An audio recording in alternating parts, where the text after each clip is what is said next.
Welcome back to another episode of the UMass Sports Insider, coming at you from the Mullins Center here in Amherst. And a lot coming your way over the next 30 minutes as we visit with both men's and women's basketball, breaking down the non-conference schedules for both of those programs. Also, we get on the ice and talk a little puck, as well as take you through the Hall of Fame class of 2022. But before all that, we welcome back in Nathan Strauss. My name's Jay Burnham, and Nathan, the first football game of the season on campus occurred on September the 17th. A lot of fanfare. The win certainly stands out, but the atmosphere, I think, was really what impressed me. Yeah, there's nothing like fall in the Pioneer Valley, as you know well, and the conditions could not have been any better. It was 75 degrees, it was sunny, the leaves were starting to turn, over 10,000 people packed McGurk Alumni Stadium, and they got to see UMass come away with a win. Starts with a dub. Let's take a look at the highlights going back to the first football game at McGurk. Minutemen 20-3 victory led by Gino Campiotti. Campiotti at QB, first FBS throwing touchdown. That's Cam Sullivan-Brown on the TD, but it was the Minutemen defense in the secondary specifically that limited Stony Brook to just 3 points and also scored 7 of their own. From number 7, Jordan Mahoney, a 95-yard pick six. Huge day for Jordan Mahoney, and on the pitch, UMass women's soccer started off their A10 campaign rolling. 2 goals from Lauren Bonavita, A10 co-offensive player of the week, led them to a 3-1 victory over Davidson. And then on the men's side, 5-0-2 start for UMass men's soccer, their best start since 2006, undefeated, and it has them receiving votes in the national coaches poll. Talk about receiving votes and getting them. Field hockey on a tear to start the season, a 6-1 drubbing over conference opponent St. Louis. The Minute women climbing up in the ranks as they have been able to put together a 3-1 victory over BU on the 19th. Claire Dennehy picked up 2 goals through the rain and the weather. The Minute women are currently ranked 20th in the country. They will host Davidson this Friday at Gladchuck Field as they continue the conference play. This is what's coming up on campus. A lot of action as it is. This is the time to be busy here in Amherst. Yeah, an undefeated weekend last weekend for all UMass sports. They'll try to replicate it this weekend as A10 play rolls on for men's and women's soccer, and field hockey continues to build on their resume. Hall of Fame weekend here last week, and a great class going into the 2022 George Triggerberg Hall of Fame on campus. Liam Cohen, the former quarterback, you had a lot of memories made, and the 1982 National Championship women's lacrosse team were honored, and they weren't only honored, they were honored and given championship rings that weren't distributed 40 years ago, when we take a look back at how that Hall of Fame event went. Good evening, everyone. Ryan Bamford here, Director of Athletics. I want to welcome you to the Triggerberg Hall of Fame induction ceremony, one of the best events that we have all year. To be able to thank the UMass Football Association and the University of Massachusetts Hall of Fame Association for this incredible honor. Playing college football was everything I ever wanted. That was my dream, and I was able to live that at the University of Massachusetts. Being able to be there for those 4 years, playing in some of the games that we were able to play in, with some of the players that I was able to play with, and being coached by arguably, my second father in this profession and in this world, in Don Brown. I love my classes. I joined a fraternity. Like I said, I played a couple sports, and I just couldn't leave. This place gets in your blood. You all know that. All you people that are here today know that it gets in your blood. I'm so humbled to be here when Liam Cohen, who played football with my son Anthony, is getting inducted. I'm way humbled. Russ Yarworth has been one of my best friends, and this award could have come at any time, but it's coming when Russ is here, and I'm so happy for that. I'd like to thank UMass Hall of Fame for recognizing us, but personally, I'm humbled and honored to be included as an individual for both field hockey and lacrosse. More importantly, I'm especially excited tonight to celebrate with my amazing teammates from the 1982 Women's Lacrosse National Championship. Ladies, you are trailblazers. First of all, thank you so much. I have 11 seconds to speak, but a couple things. I'm really proud of UMass that I threatened a lawsuit as a student, and they keep inviting me back. It's nice to know. I like to take credit a little bit for the, or thank the exceptional women from the 1982 women's lacrosse team. Unreal. UMass gave me 2 degrees, gave me a career, a home. I met my wife here. So like Pam said, go UMass. Right? Thank you.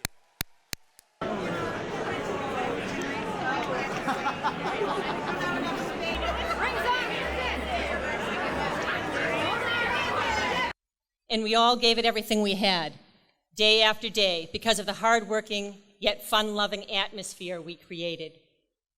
So Ain't No Mountain High Enough by Diana Ross became the team's song game after game. But while Diana was singing about her one true love, when she sang the words, and I'll spare you my singing voice, ain't no mountain high enough to keep me from you, well, we were singing about our time together. So we raise a glass and cheers to each of you for a job well done. What I'm most proud of the lottery is, the more revenue we generate, the more we give back to our communities.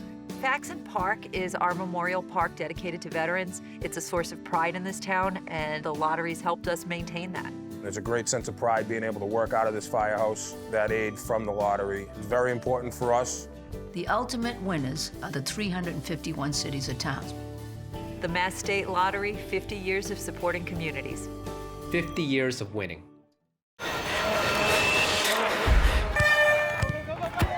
At Mass General Brigham Sports Medicine, you'll find sports medicine care driven by research and determination. Top specialists who understand your athletic dreams, goals, and the need to get back to them. Together, we'll write your comeback story. Start your comeback story today. When you need to dig, lift, move, cut, or just about anything else, then dial up the Rental Source staffed with equipment and construction experts. They'll help you get the right machine for the job and make sure it's delivered when and where you need it. With locations across New England and the newest and most reliable inventory, Milton Rents is your local source.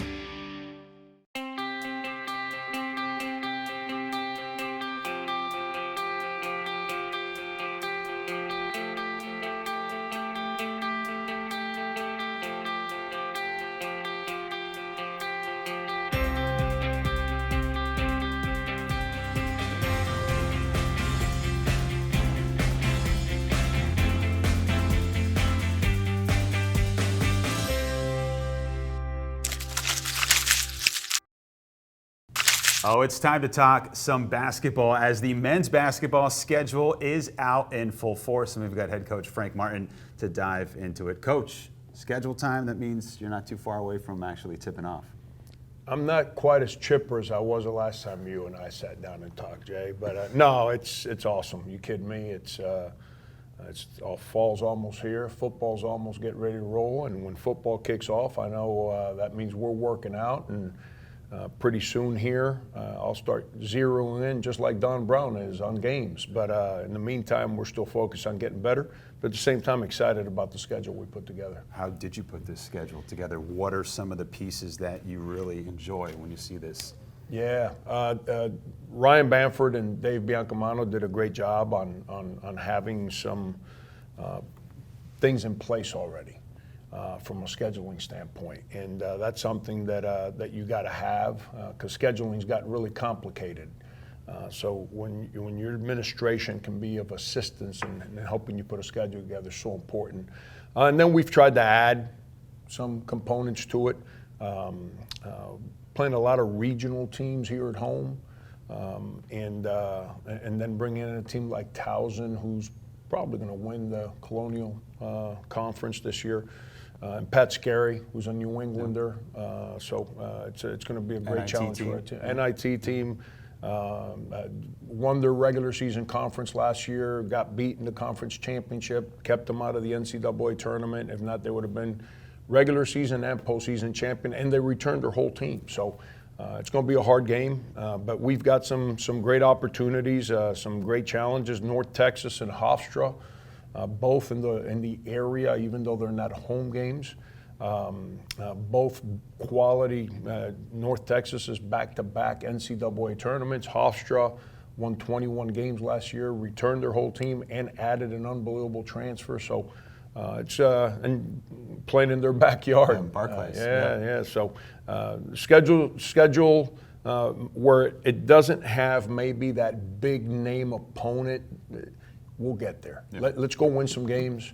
We're in deep talks with some of these so-called name schools to try and figure out a way to get them back on the schedule, and that'll come with time.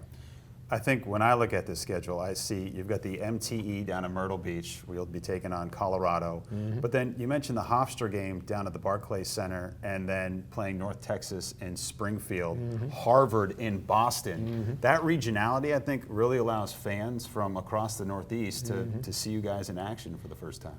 Well, it's if you remember back to my press conference, we spoke about touching different parts of the state. And based where we're located, it requires people to commute to come watch us play on a Tuesday night or Wednesday or Thursday or even a Saturday afternoon, and sometimes more than once in a week. And so this is our way, which I love, of getting to different pockets of our state. Sometimes, most of the times, you want the fans coming to your campus, but every once in a while, you got to take what you do to your fans. And this is our way of touching our fans in the different areas to thank them for the commute that they make every year to come support our guys here in Amherst. What's the sneakiest game on this schedule? Ooh, probably Hofstra. Yeah. Hofstra's, they're really good. I haven't gotten to a point where I'm breaking teams down. I mean, if you go into the Myrtle Beach tournament, Colorado's, Tad Boyle's been there since my K-State days. He's been there forever and does an incredible job. In the second round, you got Tulsa or Texas A&M, if I'm not mistaken. Buzz Williams, one of my closest friends, and Tulsa, Eric just took over the job there, and he's going to get that place turned around pretty quick. Towson is an established team that everyone knows is good, and Hofstra is right there with them. So it's, I think, and the fact that we're playing in New York, it's going to add a lot of excitement to the challenge of that moment. November the 7th, Central Connecticut State. Can't get here soon enough. Thanks so much, Coach. I appreciate it. I'll be real nervous November 6th, but once they throw it up, we'll be ready to go.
Hey everybody, Destiny Philoxy here. I am currently here with Lily Ferguson, who is an incoming freshman for the University Women's Basketball team.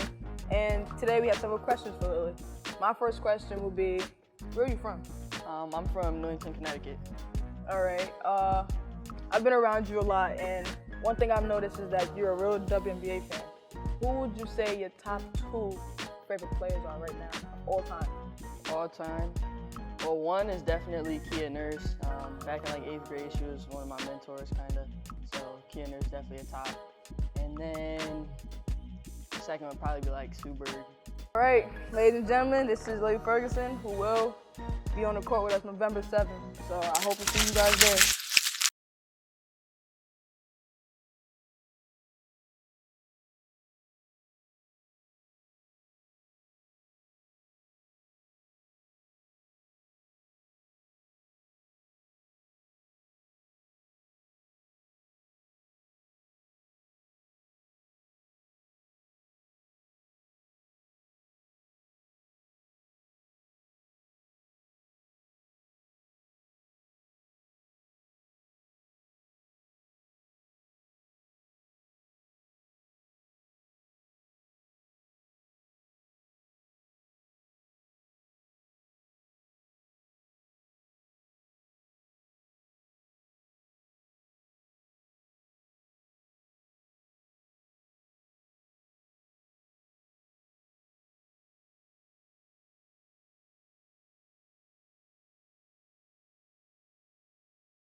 Talking basketball schedules on this episode of the UMass Sports Insider. To the women's side, we've got head coach Tori Verdi. Coach, how you doing? Good to see you. I'm doing really well.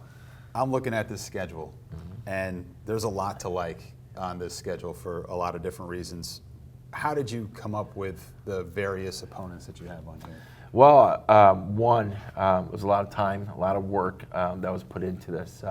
I think that after you win a championship, scheduling gets really difficult. We've had some schools that we're planning on playing that dropped us, no longer wanted to play us, especially some schools in New England, around or in Rhode Island as well. They just say, hey, we're and out. They just drop us. But early on in my career here, everybody wanted to play us, obviously, because we weren't that good, and now all of a sudden you get good, and those games become a lot difficult to get on your schedule. So we had to kind of retool and try to figure out some things and get creative, and had the opportunity to go and play some games out west. We wanted to play some Power 5 schools. We really wanted to beef up our schedule. We felt that having the opportunities to play Power 5 schools will prepare us to hopefully, play for a championship and win championships. And so having the opportunity to go out to Arizona State and play Arizona State and Missouri, get Missouri on a neutral court, is going to give us an opportunity to, hopefully compete for and win some games. What about the trip to Tennessee? Yeah. Y'all going to Knoxville. Yeah. How did that develop? Again, we needed a game. We tried to get, some more Power 5 schools like Oklahoma to come in here, and I thought we were pretty close. Kentucky was another, school. So we reached out to a lot of, the ACC, the SEC schools, and tried to get them to come to Mullins, and they didn't want to. So, we'll go Tennessee.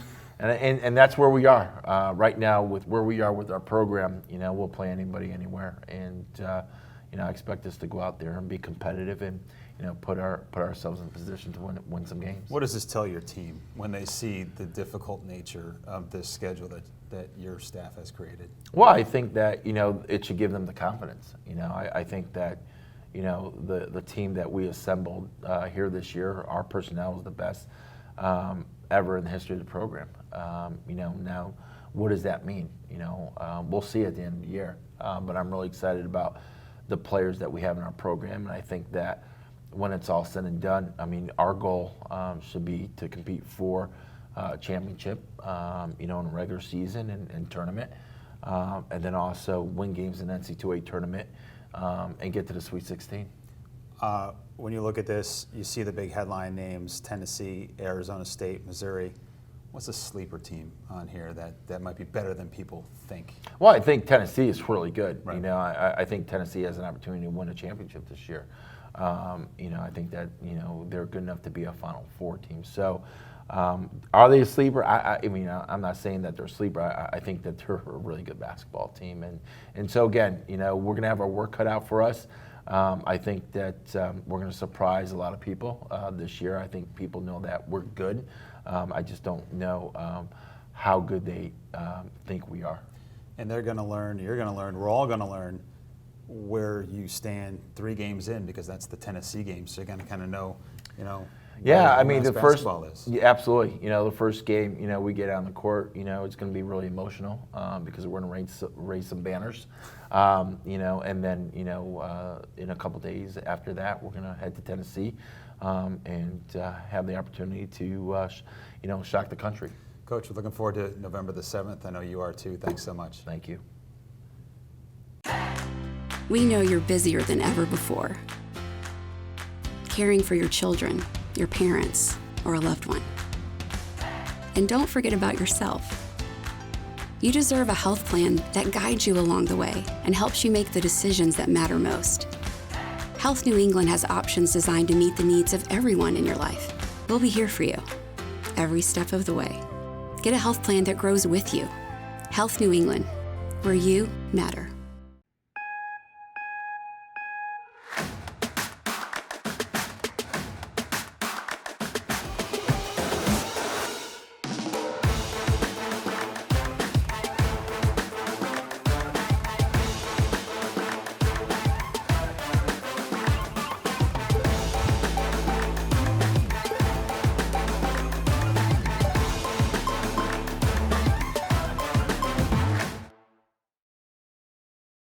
I literally just looked at my mom and I saw her crying, and we both looked at each other and we were like, what is going on? Tiana was suffering a stroke and was rushed to Baystate, where the neurology team worked quickly to save her young and promising life. This experience changed the type of person and the type of nurse that I want to be. To watch her story, go to baystatehealth.org/mystory. I want to help people the way Baystate helped me. Baystate Health, advancing care, enhancing lives.